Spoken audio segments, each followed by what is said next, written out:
late, fam, so I know it's like super late, but it isn't halfway through the month yet. As of the time I'm recording this, it very well could be halfway through the month by the time I upload this, considering I have to edit it and then caption it, because I'm captioning all of my videos now. I've made a point to do it. I'm gonna do it. Did it for my 20-minute reading vlog. It took forever, but it's done. So, anyway, I'm here to bring you my November wrap-up. Yep, sorry it's late. What do you expect? But anyway, the first book that I read in November was actually a carryover, I think, from October. I think I started it in October. And that is We Contain Multitudes. So this is a cute contemporary. It's not really that cute, actually. There's a lot of drama that goes on in this book. Some hard shit happens in this book. Not gonna lie. I wouldn't necessarily call it a hard-hitting contemporary, but, like, it's definitely not a light and fluffy contemporary, as you would think from the cover. Yeah, so a lot of shit happens. Basically, so I'll give you a summary, because, you know, that's what you're supposed to do, I think. I've been doing this for over a year. You would think I would have the format down by now. But anyway, so this book is told through letters.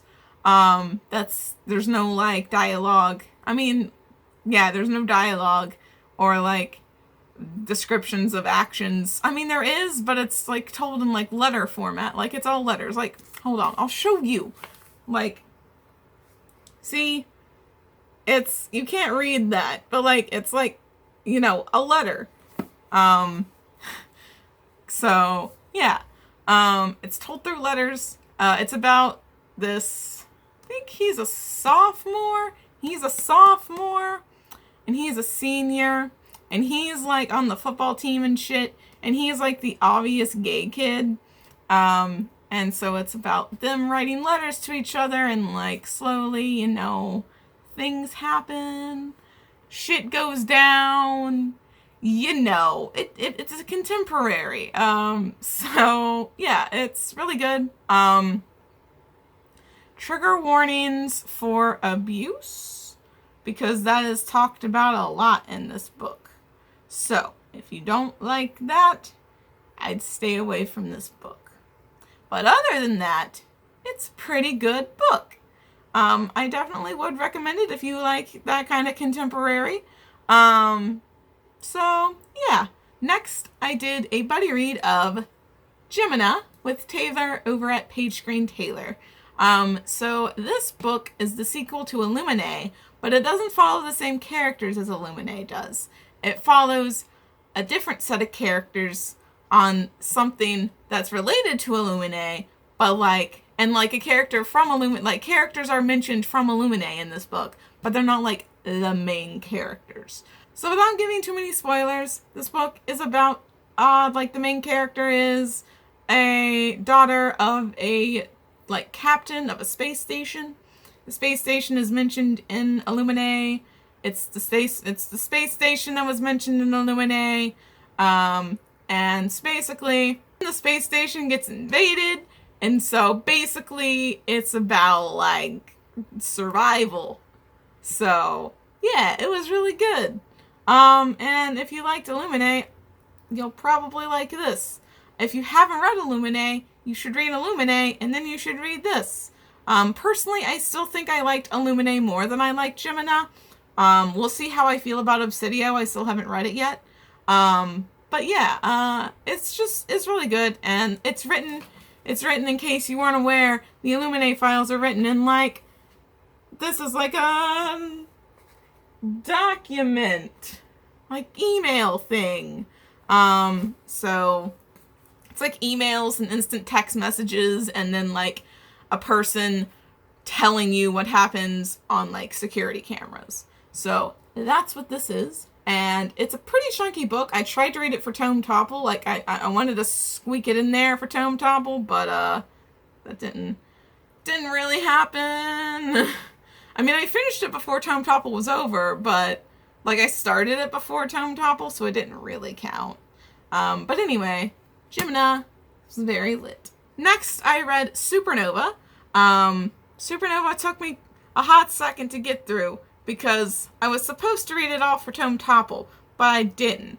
I finished it after Tome Topple. I actually finished it like a week before the month was over. And I don't know why it took me so long to get through because, like, I was really digging it. I mean, I wasn't like... I don't know how it ranks next to Renegades and Archenemies. I think I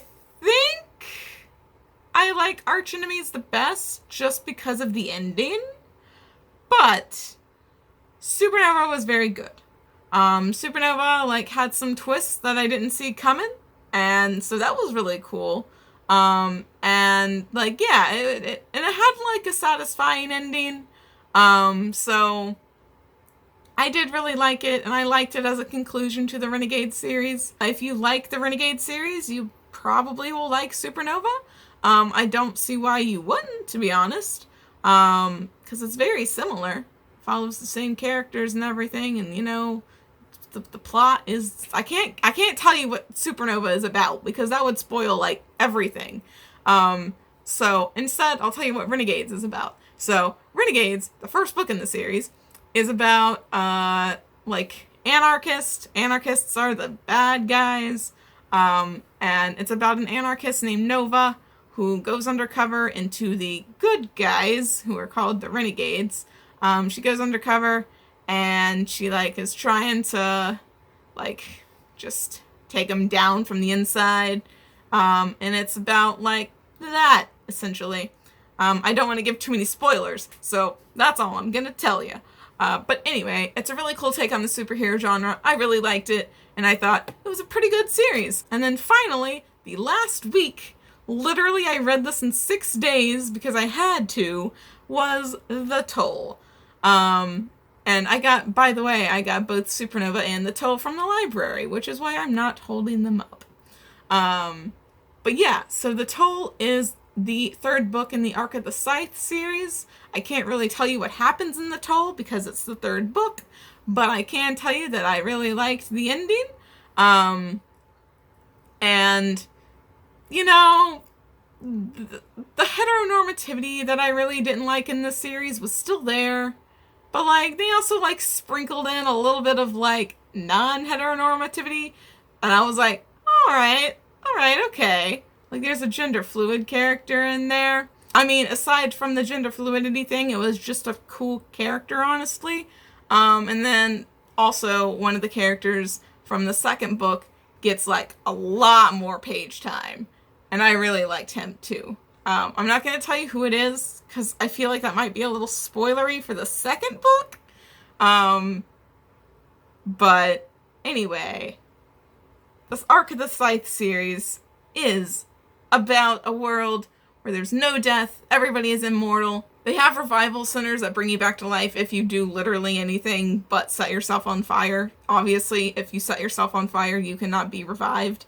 But other than that, you can basically be revived. So, there are these things called scythes, which go out and keep the population under control by killing people at random. Or, like, so you're led to believe that it's at random. Some scythes don't do it completely at random. Some scythes, like, really investigate their targets, so to say. Victims, I guess, actually would be a better word. But, yeah, you get to learn about how different scythes do. It's called gleaning. So you get to learn how different scythes glean. And basically, it's about these two apprentices that are the apprentices to one scythe, and so you get to learn about the world, and you get to learn about how an apprentice becomes a scythe, essentially. Yeah. There's some drama because the scythedom, which is like the whole of the scythes, decides that there can't be two apprentices. There can only be one scythe at the end. So they have to, like, battle it out. So, you know, there's that. But anyway, That's what the Arc of the Scythe series is about. And those are all of the books that I read in November. It's only 4, but considering that 3 of them were over 500 pages, I think that's pretty good. Especially since I don't know, it wasn't like I wasn't like feeling it a lot.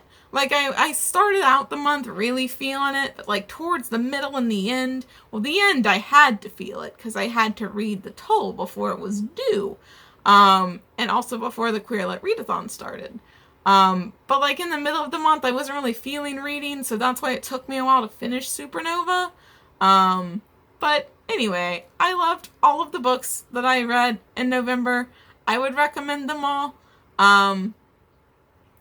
3, obviously, you need to read a book before you read it, but We Contain Multitudes is a standalone, so you can read that if you haven't read the other books and you don't want to, and you want to read a contemporary. I don't know.